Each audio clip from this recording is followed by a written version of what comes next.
Good morning.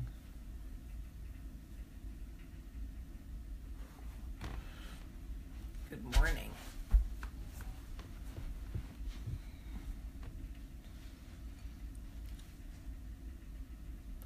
Good morning, April.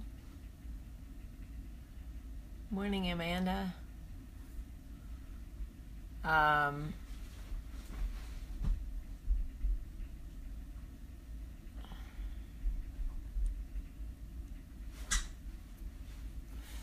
Good morning, good morning, good morning, and welcome to Coffee Talk. I swear I have dog hair in my eyes and my nose.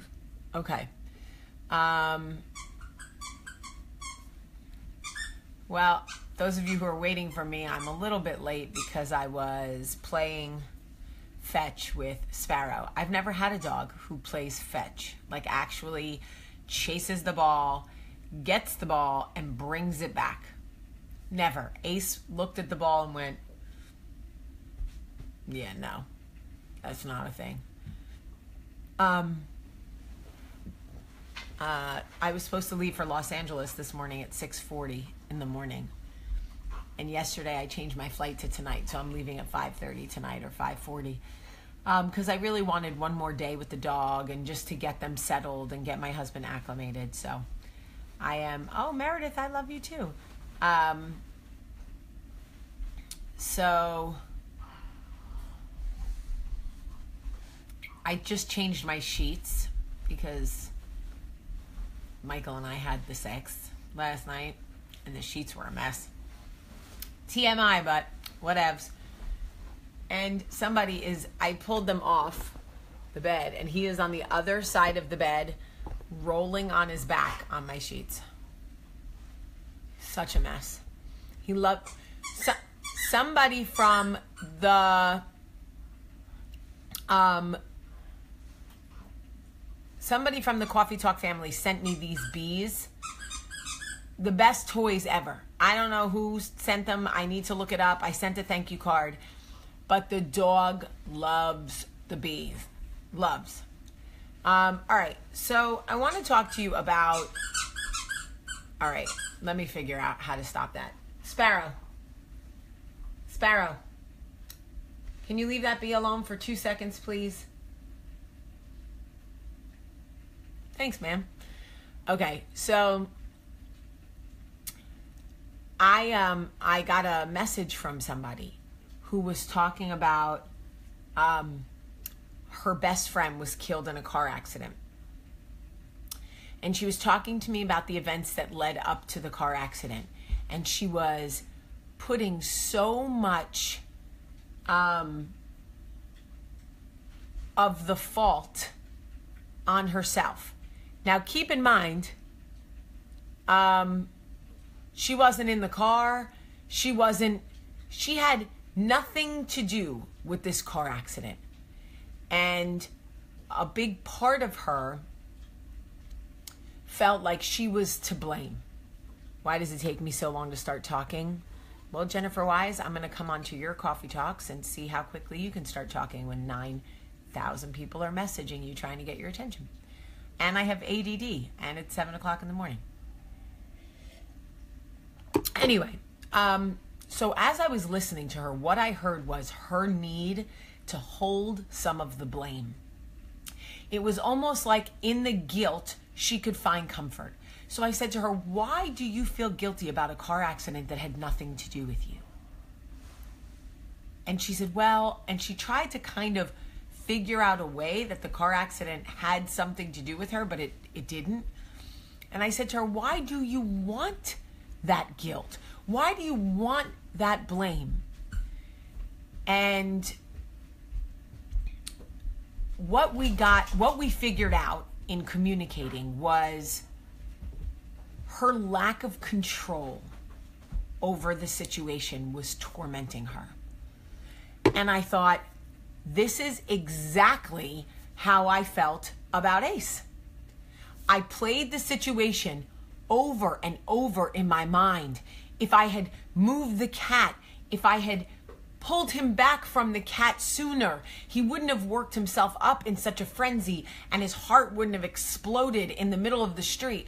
Like, I went I went over and over and over the incident, trying to figure out where I could carry the blame, where I could carry the guilt, because my need to control the situation and the fact that I could not control it was tormenting me. We have such a strong desire to control. We feel safe in control, but the truth is we are never in control. Never. None of our life is in our control. Not for any of the big things. Certainly not things of death. Survivor's guilt is so real.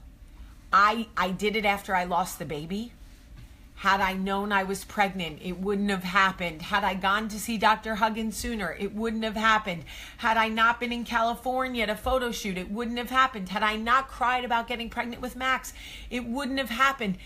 The truth is, I had no control over an ectopic pregnancy.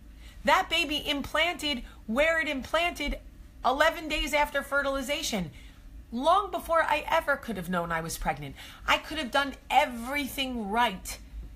And that baby was not growing in the right place. There had nothing to do with me. But I couldn't control it. And in that lack of control, I held on to guilt and shame. That is what I did. So many women I know whose teenagers or preteens are going through depression, anxiety, and these women can't do anything to help their kids, so they carry the blame and the shame. If I had only known sooner, if I had only done things differently, if I had only whatever. You can't control everything. You also can't carry the blame for everything. It's just not possible, because the truth is, all of this is out of our control. No matter what I would have done with Ace that day, he was going to die. That's just a fact. Whether he saw the cat and lost his mind the moment he did, or whether he died in his sleep that night, or whether the kids were playing with him, or whatever it was, that dog's heart was done. And that's just a fact. But I can't let it go. I'm so angry and so traumatized by the way it went down, and I'm so angry that I have no control over it, that I'm tormenting myself with blame and guilt and sadness. And the truth is, none of it has anything to do with me. None of it has anything to do with me. When your children are doing drugs and they are addicted and you are doing everything you can, suddenly the blame turns to us as mothers. What did I not do? You can be the best mother. You can be there for your kids. You could bake cookies. You could never work a day in your life. You could do homework. You could read stories. You could be the room parent. You can go to every sporting event. And your child can still suffer with anxiety or depression or find drugs. You could be a preacher and teach your kid everything about God, and your child can go astray and get into trouble because it has nothing to do with you. Everybody has their own journey. And this guilt and this shame that we carry, that we put on ourselves, is so unbelievably unnecessary, and it stems from our need to control. Control is an illusion. It doesn't exist. It doesn't exist.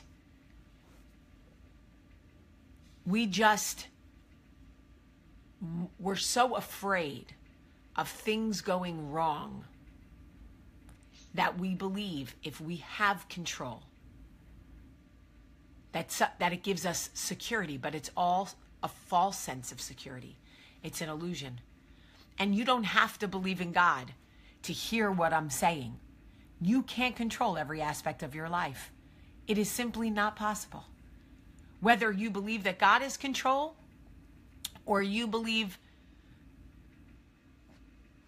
I don't know what other things, I'm open to whatever it is you believe, but understand that your shame, your guilt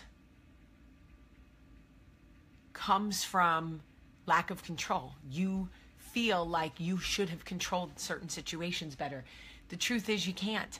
You know how many women tell me, if I had only done X, Y, and Z, my husband wouldn't have cheated. I go, are you kidding me? Sparrow. Sparrow. Hey. Come here.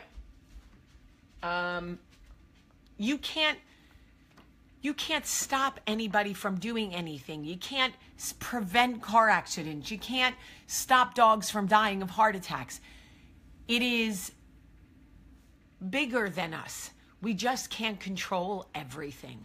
And we have to set ourselves free from the shame and the guilt and the sorrow and all of these things, because we are feeling guilty and shameful about things that we have no control over.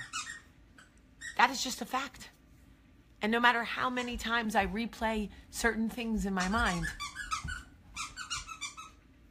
yes, Guy Glorioso, my kids named him Captain Jack Sparrow.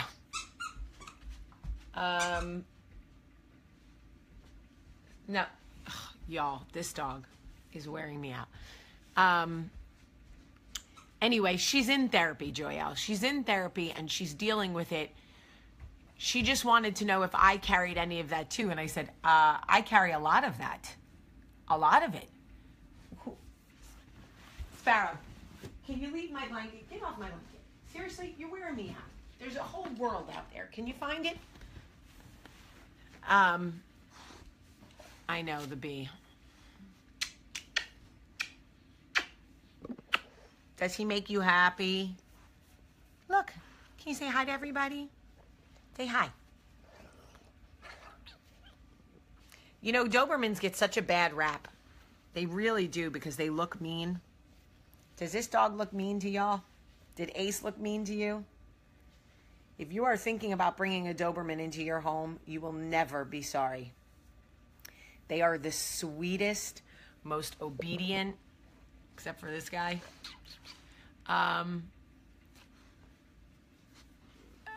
They are just wonderful. They're so smart and easy to train. Oh my goodness. Oh my goodness. Oh my goodness. Look at this boy. Oh, I love him. I just love him.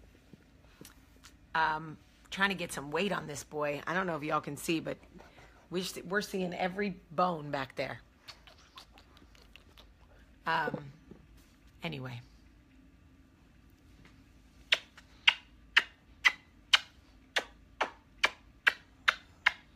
Oh, eat his face off. Eat his face off. That's what I say.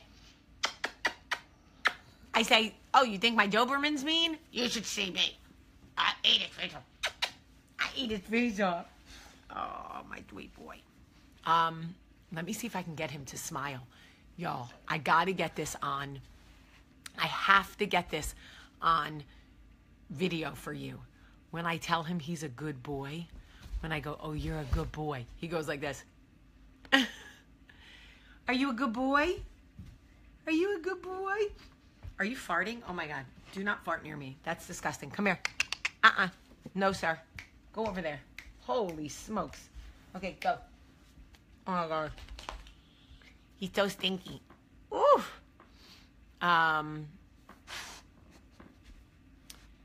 I just wanted to share this with you guys because I go through it all the time. I put so much pressure on myself. The night that my dad died, I ate dinner with him. I don't know if you read my book, but it tells the story about my dad passing away. I ate dinner with my dad and I knew he was gonna die. I could feel it. I knew it. And I went out anyway. And I didn't come home.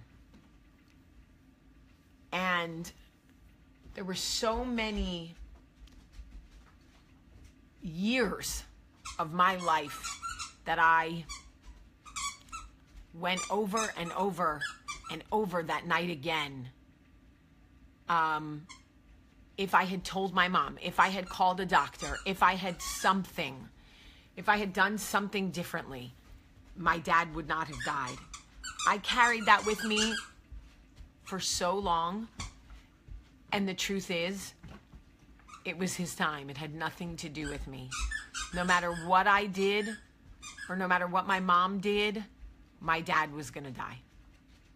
That night, Halloween, 1993, his body was done. His journey on earth was over. God was calling him home, no matter what we did. No matter how much guilt or how much shame, no matter how much we tried to control the situation, there was nothing that we could have done. And this is what we do. We play the situation over and over and over again in our heads, praying that we will catch something that lets us off the hook. But the truth is, none of this is in our control. I am letting you off the hook. You're off the hook because it had nothing to do with you. Nothing. It could not be out of your control because it was never in your control. So let me say that to you again. It could not be out of your control because it was never in your control. And that's a fact. I love you guys so much. I think I realized it, Melissa, this morning. I love you guys so much. I love the way you support each other. I love the way you support me. I love the way you are wonderful. So many of you ordered stuff from State of Style yesterday so I could donate to the Sweet Home Doberman Rescue. Thank you to everyone who was waiting to buy a cross or a bracelet and then decided to buy one yesterday. Some of you didn't use the ACE code at the end. Make sure you use the ACE code to get 20% off. That's the whole point.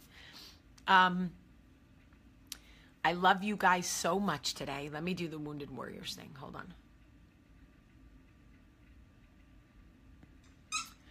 on. Somebody just asked, Kimberly Carew, can you still buy? Yes, I'm doing it for the whole month of August. So all sales from stateofstyleJewelry.com, use the code ACE when you check out. You get 20% off your total order, and that 20% goes to Sweet Home Doberman Rescue.